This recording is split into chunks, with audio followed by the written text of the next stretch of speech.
c'est bon alors ñu dalee nag jàmm ci seen rubrique actualité ci seen émission Petit Déj ñu si ànd ak Alioune Sow ponk bu njëkk bi di devrait-on avoir peur pour l'avenir du Sénégal di ab laaj boo xamante ne samp nga ko ndax war nañu tiit ci ëllëgub Sénégal lan moo tax nga laaj nu mel.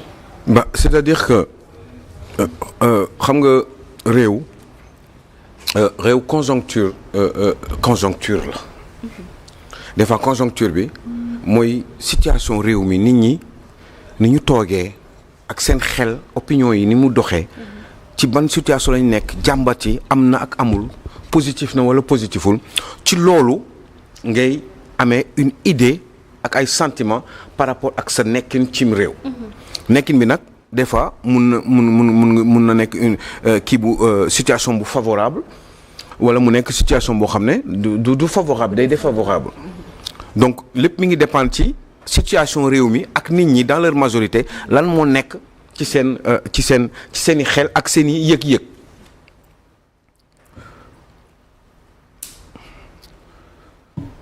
C'est vrai que depuis 2020 il y a 4 ans ba tey 2025 lu bari dafa xew ci réew mi ay problème politique problème personnel problème yu kenn xamul amoon na ci réew mi conséquences yi mooy fi ñu mujjee mooy le président Macky Sall bi ñu doon laam-laamee ni dafa bëgg une 3e candidature finalement on a remarqué que ni wax bi mu njëkkoon a wax te mu bindoon ko eh bien wax boobu la mujjee respecté donte ñu bari ne woon nañu Sénégal président de la République boobee doon Macky Sall dafa nekkoon dans le doute après avoir promis que ni ñaari mandat physiquement lay def finalement entre le ni oui ni non demain avec l'appui des hommes politiques surtout de l'opposition il y a eu certainement une pression sur la personne de Macky Sall. Peut-être qu'amul woon il était sûr de ce qu'il faisait ou de respecter ses promesses ou sa promesse par rapport à cette éventuelle 3e candidature. Mais il avait demandé un avis. Bah oui, l'avis, on peut toujours demander l'avis, mais, bien sûr. mais après, forcément, on a toujours le dernier mot. Bien sûr. Sauf que ce dernier mot-là, musoon na ci wax parce que waxoon na ni du am du def lu ëpp ñaari mandat. Bien sûr. waxoon na ko quoi. Maintenant entre moom li mu wax ak li mu def il faut que muy méngoo. mais moment boobu comme jëlagul woon décision bi il fallait exploiter cela politiquement. et puis l'opposition avait bien travaillé pour ça. et peut-être que aussi def na pression wala deful pression comme ni ma ko waxee ci Macky Sall peut-être deful ci pression parce que Macky Sall peut-être était sûr de ce qu'il avait promis que ni ñaar lay def. et que il voulait juste parce que gis nga ni après bi mu waxee ni du nekk candidat gis nga déséquilibre yi mu am ci kii bi loolu xëy na bu ko defoon ñetti at ci ginnaaw kon réew mi xëy na dina xaw a difficile pour gouverner te ci fànn boobu peut-être mën nga ko si jox raison parce que au finish on s'est bien rendu compte que ni il n'a pas justement eu à avoir une 3e candidature parce que tout simplement eh ben nee na dafay respecter promesse am comme il l'avait dit léegi nag loolu yëpp Sophie faisant ça fait que ni coow yooyu moo fi ñëwoon ak ay coow un homme de l'opposition Ousmane Sonko affaire Sweet Beauté bi coow gi tribunaux yi affaire Mame Mbaye Niang bari coow manifestation yi dëkk bi metti aussi les gens gis ni dafa amoon affaire ku ma am ndey ak ku ma amul ndey par rapport à la justice et cetera et ça fait que ni depuis période boobu coow daf fi mas a bari ba yàlla def affaire élection yi ñëw pour une première fois ñu def campagne électorale ci loo xam ne constitution bi prévoir ko parce que 21 jours la ñu wax le code électoral wax eh ben on a fait une campagne électorale 12 jours pour mun a rentrer dans les délais ndax président bi mandat am le 2 avril il faut mu jóge fi donc il fallait absolument tout faire avant campagne électorale organiser ay élections et puis heureusement yàlla def ni 2e tour amul mu am régime bu bees pour ñëw l'un des plus ou les uns les plus farouches opposants ñëw jiite réew mi mais bi ñuy jiite réew mi aussi sénégalais gëmoon nañ ni il fallait faire mieux que Macky Sall te ñëpp képp ku ko mën a def mooy ñi nga xam ne ñoom la ñu fal mooy le Pastef parce que gëm nañu ci wàllum éthique ci wàllum justice ci wàllum transparence ci wàllum moral ñoom ils feront beaucoup mieux en tout cas yaakaar yi fësoon na trop ci loolu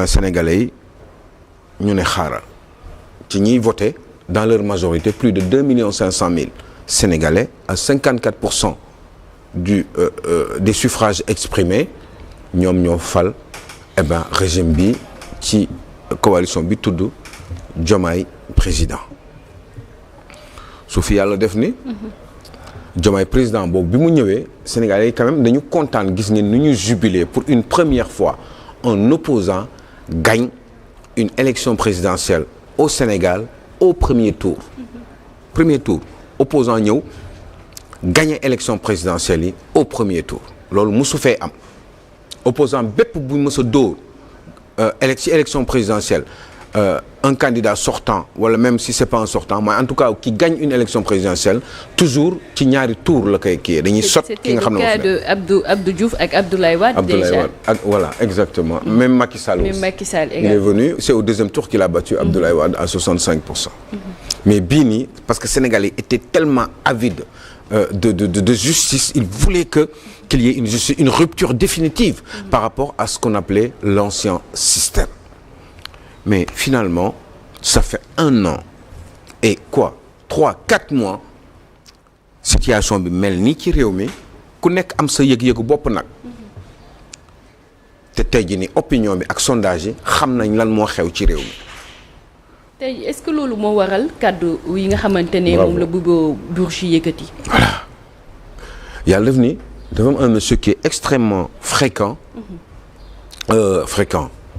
influent qui est professeur de droit constitutionnel qui est avocat qui est très influent ci ce qu'on appelle la France-Afrique surtout l'Afrique francophone ba pare influent ci yenn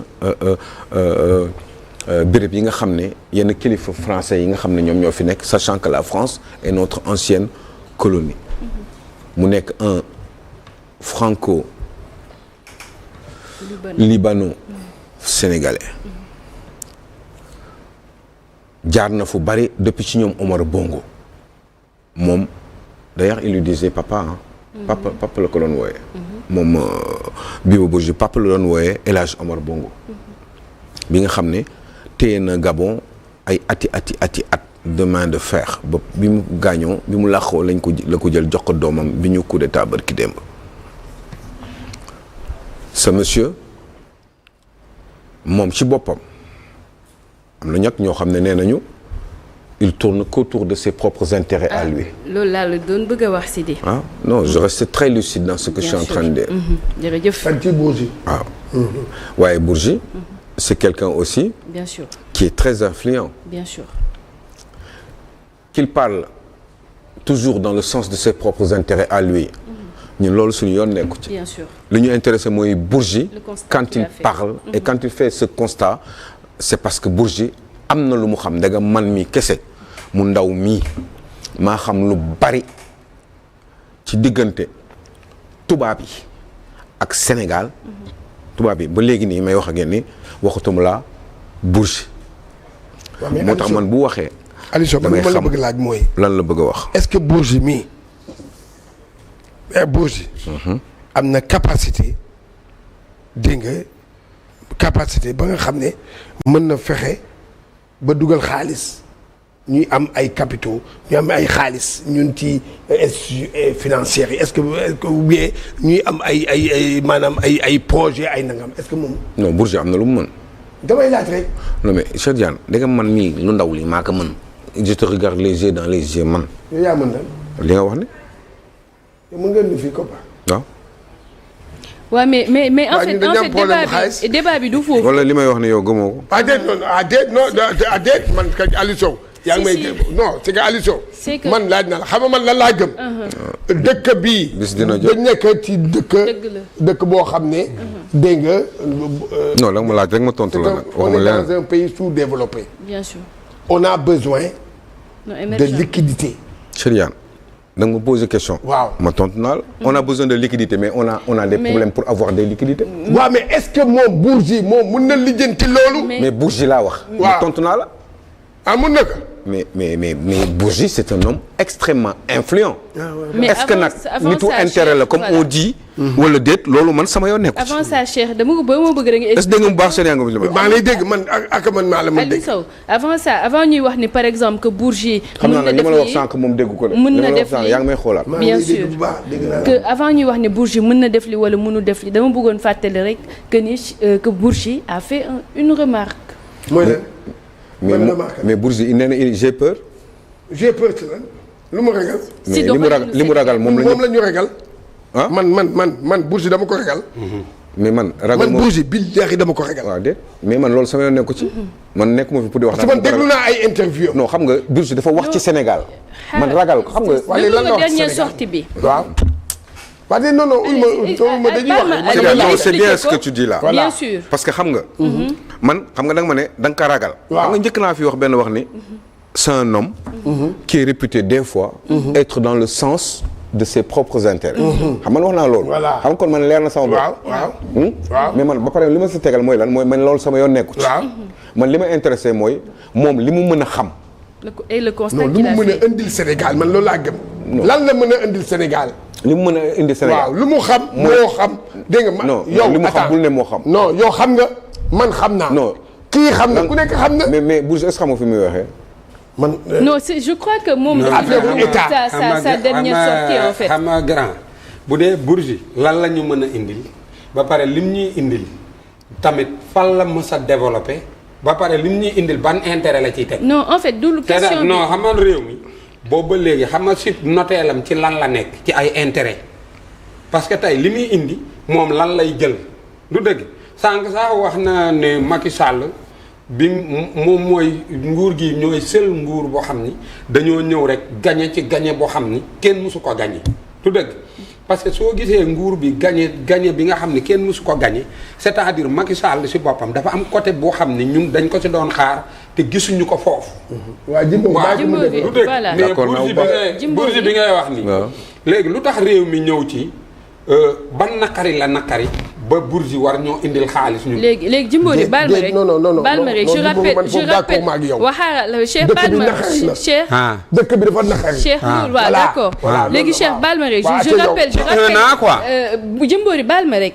voilà je rappelle déjà le thème mooy devrait-on avoir peur pour l'avenir. man j'ai peur de lui. waaw d'accord waaw léegi baal ma Aliou Sow. xaaral je rappelle déjà le thème devrait-on avoir peur de l'avenir du Sénégal. ndax mën nañoo am njàkkare ci ëllëgu Sénégal gannaaw léegi may leen ma tuuti Aliou Sow tontu ma. léegi bu fekkee ne ñëw nga ci kàddu yi nga xamante ne nga fàttali déjà kàddu yi nga xamante ne ki nga xamante ni Bourgi yëkkati na ko ak yow tamit ban constat nga ciy def. il faut ngeen xam ne c'est gis nga réew. te boobu tamit maa ngi leen di bàyyi ngeen demaat xool archive Walfadjri yi. bien sûr parce que dama ko daan wax aussi. dama ne àdduna dafa am nu muy doxee. dëgg la. Quand Ousmane Sonko disait ñun faalewuñu Fonds monétaire international. ñun Fonds monétaire international bu ñu féliciter rek sax ci suñuy performance éventuelle ñun dañu war a tiit ñun soxlawuñu leen. ñun développement endogène parce que alal bi mën nañ ko génne ci biir réew mi. J'étais totalement en porte-à-faux. J'étais même un peu virulent. Parce que je savais que c'était pas vrai. C'est que lui parce que dama xamoon ni. du dëgg loolu muy wax. parce que boo xamee àdduna tuuti nu muy fonctionner. di nga xam tuuti Sénégal. di nga xam ni réew dafa am surtout les pays à revenu intermédiaire. pratiquement les pays en voie de développement dañuy soxla bitim réew. dëgg la. kon am na ay wax yoo xam ne boo ko doon wax. wax yooyu nag moo taxoon ñu ne peut-être dama bañ diw wala dama bañ diw. mais man j'étais persuadé que ni c'était pas vrai ce qu'il disait. que ñi muy waxal dañoo xamul rek wala am yaakaar ci moom mais xam naa ni du dëgg. li muy wax te tôt ou tard dama si daan sax yokk yàlla na la yàlla indi ci nguur ba lépp leer. parce que bu boobaa dinañu prouver ni man li ma doon wax dëgg la. Cheikh Diagne parce que je le disais mais boobu ñoom gisuñu lu dul ay dafa ay bañ. waaw te moi je suis un homme pragmatique. te dafa am yoo xam ne man daf may wóor parce que jàng naa ko tuuti mais ba pare aussi damay wax ak ay nit ci àdduna bi gone ak bitim réew la dama am ay nit damay am ñuy wax dama am ñu may seqal dama am ñuy dégg dama am ñuy ñu lay jox ay këyit. waaw mais yow loolu boo ko xamee benn nit ñëw wax leen loolu bu ko Macky Sall waxoon wala keneen wax ko beneen candidat j'aurais eu la même attitude. waaw loolu moo ñu topp ba tey. léegi baal ma nga fàttali Bourgi aujourd'hui kii li mu wax baal ma nga fàttali li mu wax ak yow ban lecture nga si am. mais xam nga li mu wax man dama ko comprendre moo tax ma laaj. xam nga on peut avoir peur sans savoir pourquoi. mun nga ragal rek te doo xam lan moo tax. mais mun nga ragal aussi parce que am nga loo xam mun nga ragal aussi xam nga lu baree bari man dama gëm ni Bourgi ak nu mu munti mel. dans sa personnalité parce que yow moom nga ragal wala parce que nit intérêt ñu man loolu sama yoon nekku ci. xam nga lan moom intéressé mooy li muy wax ni dëgg la wala du dëgg. dama lay liiral ñaari baat yu mu wax. Bourgi nee na. waxal ci micro bi. pardon il faut ma lire ko Bourgi nee na. les partenaires se méfient. les institutions financières reculent. et pendant ce temps-là déglu leen ma bu baax. waaw. li boo ko mënee def ci olof. et pendant ce temps-là le pays s'endette à un rythme effréné. lii rek doy na. yii nu ñu koy wax ci olof ma dellu si ginnaaw parce que lii nii Sénégal dañu ko war a xam ndax loolu dëgg la wala du dëgg waxuma Bourgi ndax dafa ñuul dafa xees dafa machin il est gentil il est beau il est mignon c'est corrompu tout ce que vous voulez lépp lu mu xalaat ci moom ma loolu lépp leen li ma bëgg a xam mooy. Bourgi loolu mu wax dëgg la wala du dëgg. nee na je le répète. dinaa ko répété nag les partenaires se méfient les partenaires réew ñu si réew mi dañu soxla ku ñu dimbali. suñu partenaires yi ñu ngi. ils se méfient. waaw.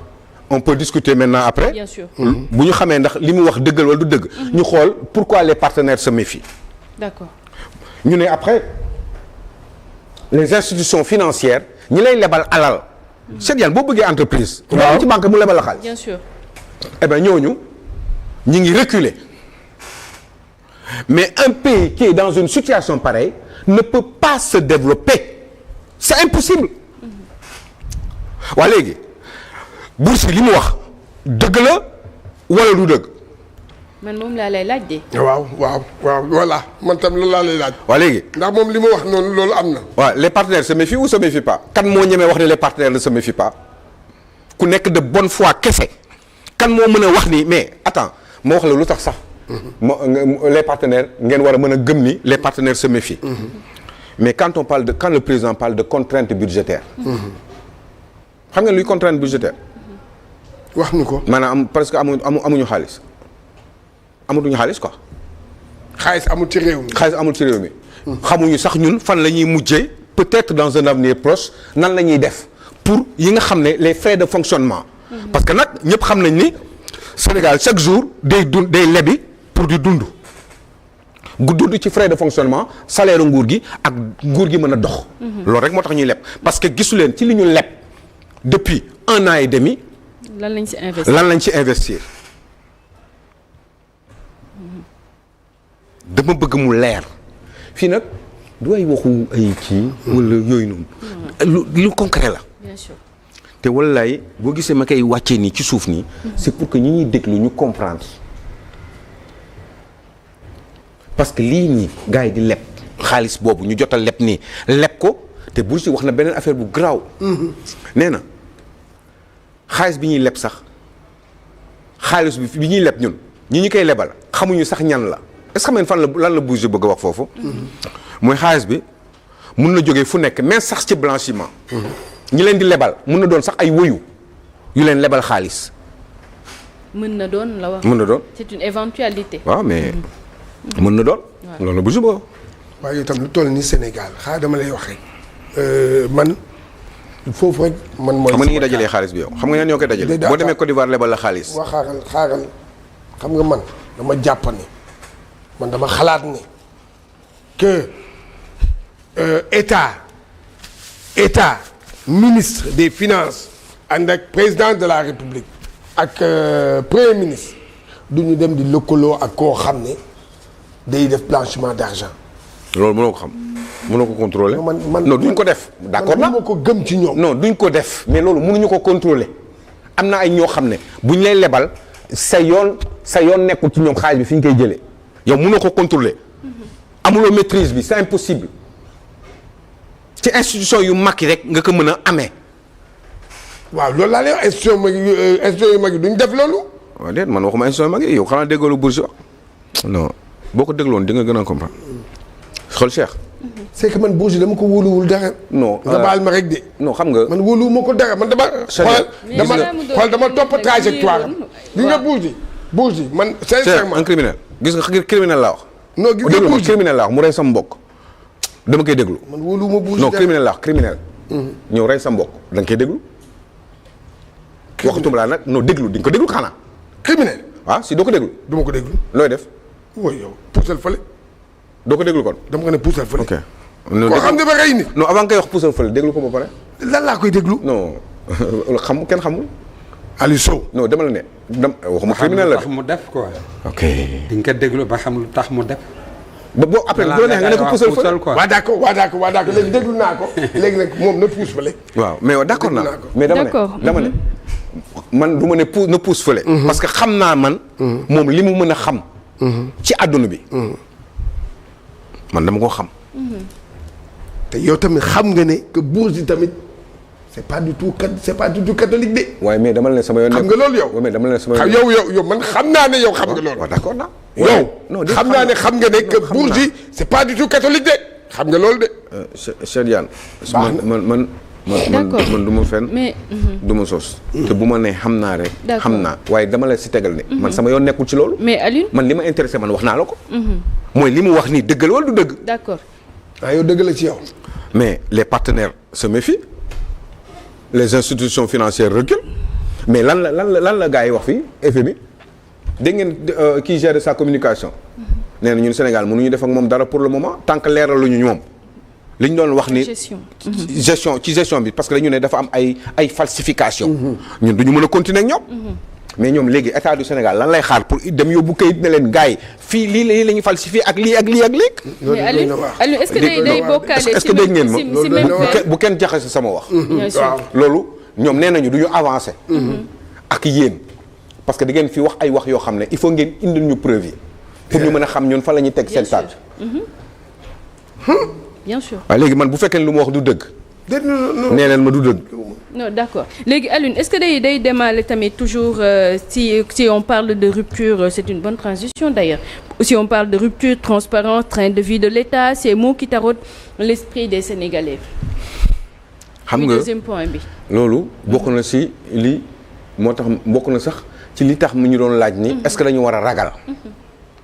parce que xam nga à l'entame de l'émission de la chronique dafa am lu moo wax dama ne Sénégal.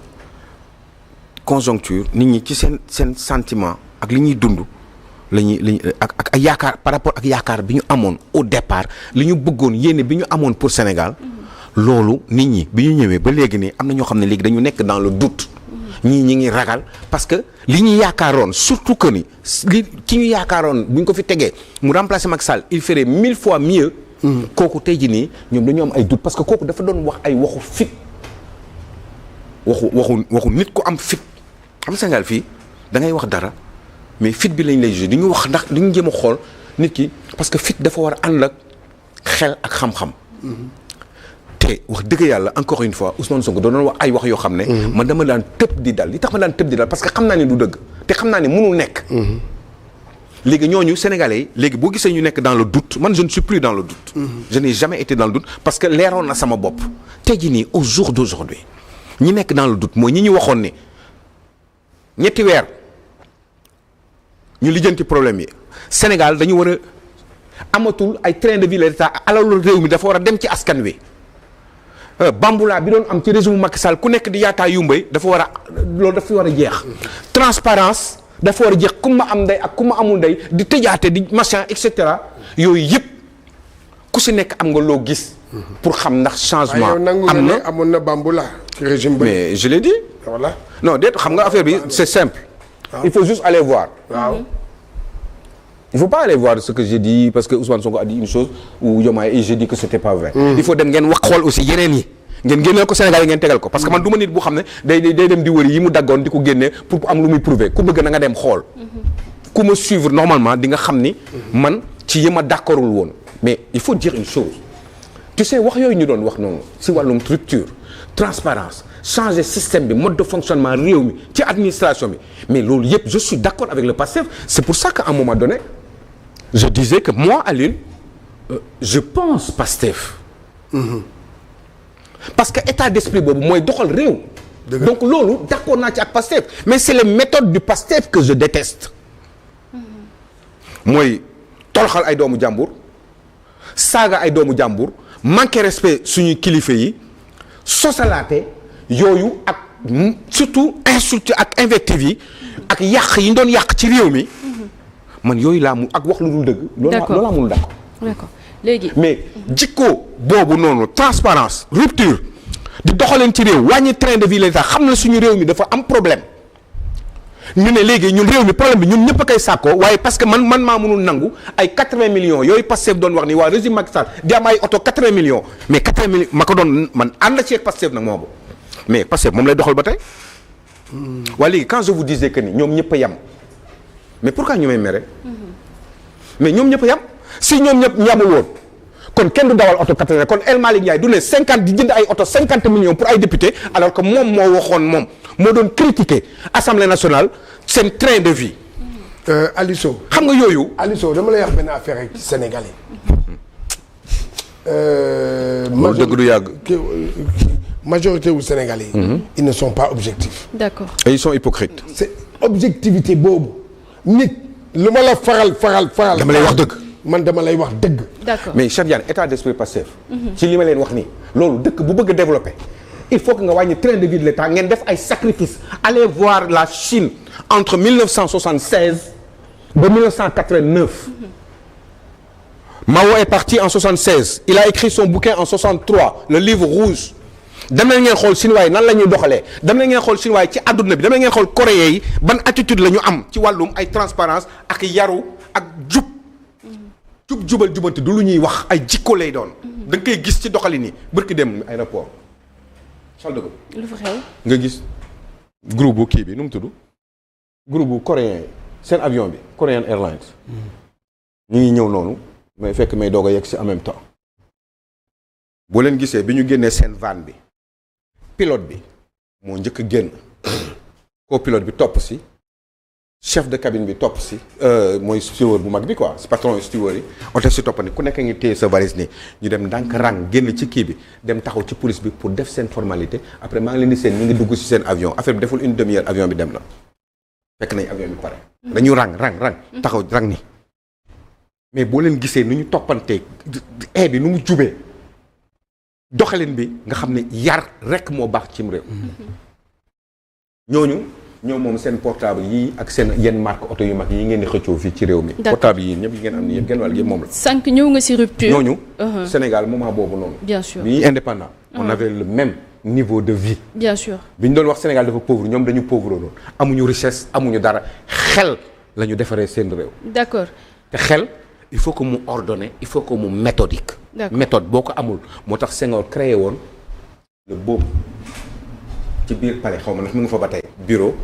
organisation méthode boobu bu fekkee ni mi ngi fa ba tey amul benn njëriñ ndax on n'est pas méthodique on ne dit pas la vérité. D'accord. On peut dire aujourd'hui une chose et dire le contraire demain bu nekkee ci japonais dañuy xaru bu nekkee ci genre yële ñoom dañuy xaru c'est impossible parce que c'est une honte pour leur vie. D'accord fii dañ lay tàccu. voilà da ngay wax dara démb ñëw gars yi gën la jàpp man loolu du ma ko defal nit. parce que en réalité boo gisee mel di gën a jàpp parce que da nga wax loo xam ne defuwul wala sa waxu démb ak sa waxu tey méngoowul. eh bien bu ma lay gën a jàpp c'est parce que dama nuroo ak yow. d'accord Alioune ñëw nga sànq si rupture ñëw nga également si train de vie. mais bu fekkee ne on parle de transparence ba léegi ak li nga xamante ne Birahim Seck wax na ko day ñëwaale si train de vie day ñëwaale également si rupture. mais Birahim Seck nee na xaalis bi li ngeen doxal ci réew mi yëpp. yoon dafa ne. yoon man sénégalais laay waxal du ma dugg ci ay détails du ma dugg ci chiffre. bu leen duggee loolu ngeen wut beneen émission wala ngeen jox ma beneen émission ma wax leen. dama ne man ñii laay waxal ñi may déglu nii pour ñu comprendre yoon dafa ne Sénégal bii nii dafa am ñoo xam ne dañ leen di fal pour ñu représenter ñu pour defar suñu réew par rapport ak ñun li ñu bëgg léegi ku nekk day def proposition bu ñu leen falee ba pare ngeen di doxal ñu jox leen alal ngeen compter ko ñu jox leen alal ngeen doxal yéen par rapport ak ñun yaakaar bi ñu am ci yéen boo leen doxalee boo leen defee chaque ñetti weer li ngeen doxal ak xaalis bi di ngeen ko doxalee ak fi ngeen ko dugal ak choix yi ngeen def di ngeen ñu ko war a leeral ci ay këyit muy rapport d'exécution budgétaire trimestriel. chaque ñetti weer la ñeenti yoon lañ koy def ci at bi mais kenn gisugul dara waaw kuy wut transparence ak lu set ak lu baax ak lu jub ak lu jubal ak lu jubbanti waaw mais kooku doo ko leeral léegi mun ngeen imaginer rupture boobu ñu doon wax démb di ko critiquer ci diw ma d'accordoon ci di ko critiquer aussi ci diw loolu mi ngi continuer ba tey depuis bi ñu nekkee ci nguur gi ñetti rapport tegle woon nañu ci juróom-ñeenti weer yi kenn xamul xaalis bi ñu leb ñun yow Jimbori ci sa tur ak tur man sama tur ak keneen Cheikh Diagne Gomis entre autres sauf xaalis yooyu yëpp ñun xamuñu xaalis bi fan lañ ko dugal mais ñun loolu est-ce que bokk na ci jubal jubanti wala réew buy dox est-ce que war na mën a demee noonu parce que loolu liggéey boobu am na ñu ko war a def te chaque ñetti weer dañ ko war a génne waaw loolu boo ko gisul ñetti yoon gisoo ko ci fukki weer ak juróom mu war a génn ñeenti yoon 2025 bi génnul bu mujj bi depuis non 2024 bi 2025 bi depuis ñaar ñoo waroon ñaar ñu tegloo nii ba léegi kenn gisagu ko waa léegi loolu jubal ci la waaw wala déet amul saaga amul xuloo amul machin amul dëmmante damay laajte rek man loolu mënuma ko gëm moo tax quand je dis que ni ils sont tous pareils ça veut dire que ils sont tous pareils parce que quand on prête un avion privé à wala jet privé à un premier ministre de la République Michel Alliot-Marie dana ngeen xool kan la une grande femme politique sénégalaise nekkoon ministre des affaires étrangères dafa dem Tunisie demul Tunisie sax benn xaritu tunisien na tunisien quoi benn homme d'affaires moo ko yónnee jet privé ci été bi en France en juin juillet mu dem vacances Tunisie une semaine ak njabootam bi mu demee ba ñëw ba député yi wax ko ca assemblée nationale ca la ca pare jeex na c'est fini fa la aller politiquement jeexal kenn dootoo déggati Michel Alliot-Marie en France c'est fini depuis 10 ans kenn waxatul waxam Hervé Guémard dama leen di wax rek du affaire weex du affaire ñuul affaire jikko la bu baax ak dëgg rek te yàlla tax Hervé Guémard dafa nekkoon un directeur d'une société nationale directeur la woon quoi société nationale comme ngay gérer benn direction fii Sénégal ARTP lu la neex xamatuma ban direction la Hervé Guémard ñëw ñu nommé ko yàlla def ni mu jóge foofu poste boobu ñu def ko ministre dégg leen bu baax mu continuer poste bi mu nekkoon kii bi mu nekkoon logement bi ñu ko joxoon bi mu nekkee directeur dégg leen bu baax logement bi mu nekkoon comme yow directeur la woon fenn mais directeur boobu dafa am logement bu ñu koy jox boo xam ne poste bi moo tax ñu koy jox logement boobu pour mu dëkk ci ñu nommé ko ministre mu continuer di dëkk ci logement boobu déglu leen ma de ba pare di continuer di am avantage mooy loolu ñuy dox mooy yi ñuy jox noonu xaw ma lan logement pour ministre bi. prime de logement. muy bénéficier ci ñaar yi ba pare dëkk ci poste bi ñu ko joxoon bi mu nekkee directeur bi ñu ko génnee Canard enchaîné. ca la ca pare. grand monsieur amul xam. dégg nga jeex na ak yeneen exemple yoo xam ne loolu du affaire tubaab affaire xel la affaire jikko bu baax la. d'accord affaire jub la. pare na ci c'est fini. jërëjëf. kon. bu fekkee ni dañu ne rupture. man d'accord ci rupture.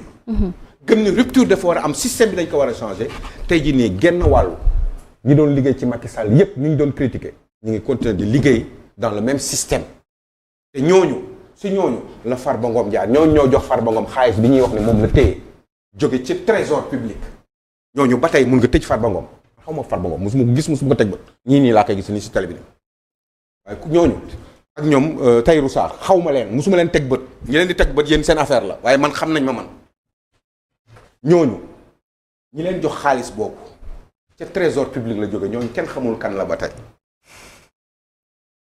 Azer ñi ngi koy wax bët ki démb Cheikh Dieng taxaw na wax fi ONAS lu leer nañ Cheikh Dieng ni Thierno Alassane Sall interpellé waat ci waaw gis naa ko xam nga yooyu waaw du ñu rek loolu tam duñ ko leeral mu jeex waaw déet mais yaa ngi wax rupture man waxuma ko saaga de moi je pose juste des questions te loolu est-ce que dafa jar xaar yenn yi quand je promets que ni fonds politique bi man dama ci war mais man tey jii nii sama fonds politique xaw ma Ousmane Sonko lan la ci def sama fonds politique xaw ma Diomaye lan la ci def sama fonds politique xaw ma El Hadj Malick Ndiaye lan la ci def aw ma ci droit xam ko man doomu Sénégal bien sûr yow amoo droit xam ko yow Cheikh Tidiane yow ñu ne la boo jëndee essence 1000 francs litre essence bi 600 francs yi ci trésor ba lay dem parce que taxes yi dem nañ ba ne Mali sax moo gën a yomb parce que taxes yi ñu si teg moo tax essence bi tollu foofu d'accord man aw ma xaalis boobu la ñuy dajale ñoom ñu koy gérer nga jël jet privé dem jet privé homme d'affaires dina la jox jet privé nii nga dem ne yow premier ministre te doo ko sànni ay marché Mohamed Dieng boobu noonu am problème ak Lat Diop Mohamed Dieng boobu est-ce que mi ngi am ay marché ba tey question distribué na ay marché ba tey distribué na xaalis bu takku daal si tabaski bi xam nga kooku du distribué xaalis ma bàyyi la nga tàggatoo foofu jox ko non xam nga dafa metti waaye mais man dara metti wu ma xam nga la moo metti yii rek moo metti jërëjëf parce que man soxla ma passeport diplomatique dëgg la soxla ma passeport de service j'en ai à vie passeport à vie la fu mu ne ma dem waaye li ma metti mooy injustice bi ma gis nii pendant ce temps là léegi mu commencé taw nga commencé di gis taalibe yi ñuy poto ak seen tànku neen ci biir ndoxu taw bi moom nag du kii de inchallah fene ko waaye dëgg pendant ce temps là am na ay homme politique yoo xam ne dañ leen fal waaw ñu dem dëkk Eden Rock mais bâtiment yooyu cher na de mais xam naa ne waxtu bi moo ñu ko c'est des appartements à milliards man ma bëgg rupture dëkk bi am ay problème ñu nekk 4e sous-sol. dëgg la non je reste chez moi et je continue à travailler normalement. jërëjëf Aliou du ma réfectionner petit palais du ma machin yu bari dama koy wàññi nombre de litres d'essence yi du ma jënd oto pour député parce que dama naan député yi il faut ngeen sacrifier wu parce que réew mi dafa nekk 4e sous-sol. d'accord waaye non c'est de l'arrogance. voilà alors arrogance ngay def de xam nga luy arrogance juste pour terminer. waaw nga daaneel foofu waaw. arrogance mooy j'assume. moom maa waxoon ni député yi dañu bari ay avantages léegi ñëw nañu ci nguur gi ñun damay jëndal député yi oto par force. jërëjëf te li may wax ni je l'assume. d'accord tu l'assumes d'accord. si alors lu jàmbur ngay assumer de. d'accord. yàlla na yàlla jàppale. ñun day wax dëgg yàlla dëgg rek moo ñu tax a jóg. jërëjëf waaw jéem a góorgóorlu rek. ñu lay sant bu baax yàlla na yàlla suturaal yàlla. te bu fekkee ni li may wax day du dëgg. yàlla bu mu jàll. d'accord yàlla bu mu jàll. d'accord bu fekkee dëgg la nag yàlla na amal njëriñ réew mi. d'accord loolu rek ma tax a jóg. monsieur nuyu ñaari téléspectateur rek ku si mel ni maam Thierno Birahim Lay taalibe Massila Ndak foofee sa Kër Massar dibiteri ak ki nga xamante ne moo di Oustaz Ablaye Niane nga xamante ne day suivre rubrique bi di ana Omar Diop bi nekk Bargny. mu ngi fi mu ngi lay Omar la waaw ziareel ma ko bu wér a wér. jaajëf d'accord yow mi nekk Bargny Omar ñu ngi lay sant bu baax a baax di la gërëm Pascaline Mendy sama belle sœur yàlla na la yàlla sàmm. c'est bon guddal fan je te souhaite beaucoup de